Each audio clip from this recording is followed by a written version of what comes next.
ലൂക്കോസ് 2:14 ഭൂമിയിൽ ദൈവപ്രസാദമുള്ള മനുഷ്യർക്ക് സമാധാനം എന്ന് പറഞ്ഞു.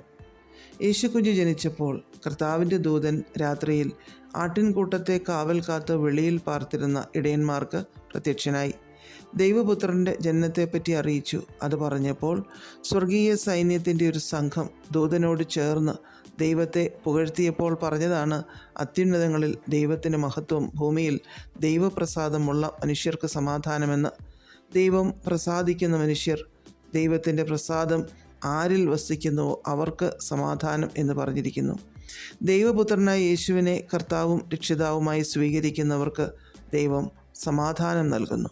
ലോകം തരുന്ന നൈമിഷികമായ സമാധാനമല്ല കർത്താവ് നൽകുന്നത്. അത് ആഘോഷങ്ങളിലും ആചാരങ്ങളിലും അനുഷ്ഠാനങ്ങളിലും കൂടെ ലഭിക്കുന്നതുമല്ല. യേശു കർത്താവിനെ ഉള്ളിൽ വഹിച്ചാൽ, കൂടെ നടന്നാൽ സകല ബുദ്ധിയും കവിയുന്ന ദൈവസമാധാനം നമ്മുടെ ജീവിതങ്ങളിൽ വാഴുവാൻ ഇടയായിത്തീരും. നാം ഭൂമിയിൽ ജീവിക്കുമ്പോൾ നമുക്ക് ദൈവപ്രസാദം ലഭിക്കണമെങ്കിൽ നാം ദൈവത്തെ പ്രസാദിപ്പിക്കുന്നവർ ആയിരിക്കണം. അത് എങ്ങനെയൊക്കെ ആകാമോ അങ്ങനെയൊക്കെ ആയിത്തീരുവാൻ ദൈവം സഹായിക്കട്ടെ. യെശയ്യാവ് 26:3 സ്ഥിരമാനസൻ നിന്നിൽ ആശ്രയം വച്ചിരിക്കൊണ്ട് നീ അവനെ പൂർണ്ണ സമാധാനത്തിൽ കാക്കുന്നു എന്ന് നാം വായിക്കുന്നു. എല്ലാ കാലത്തിലും സ്ഥിരതയോടെ ദൈവത്തിൽ മാത്രം ആശ്രയിച്ചാൽ അല്പം സമാധാനമല്ല നമുക്ക് ലഭിക്കുന്നത്, പൂർണ്ണ സമാധാനം ദൈവം നമുക്ക് നൽകും. കർത്താവിലുള്ള സ്ഥിരത അത് നമുക്ക് പ്രാപിച്ചെടുക്കാം. മത്തായി 5:9 സമാധാനം ഉണ്ടാക്കുന്നവർ ഭാഗ്യവാന്മാർ, അവർ ദൈവത്തിൻ്റെ പുത്രന്മാർ എന്ന് വിളിക്കപ്പെടും എന്ന് കർത്താവ് തന്നെ പറഞ്ഞിരിക്കുന്നു. നാം പാരമ്പര്യങ്ങൾ പറഞ്ഞ് അതിൽ സന്തോഷിക്കുന്നവരാണ്.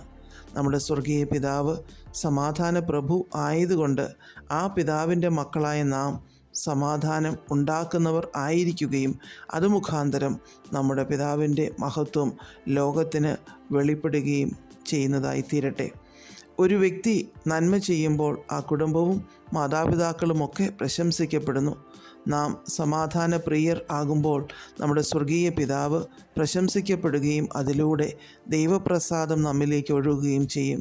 നമുക്ക് ദൈവപ്രസാദത്തിനായി പ്രവർത്തിക്കാം, ജീവിക്കാം, സമാധാനത്തിൽ ആയിരിക്കാം.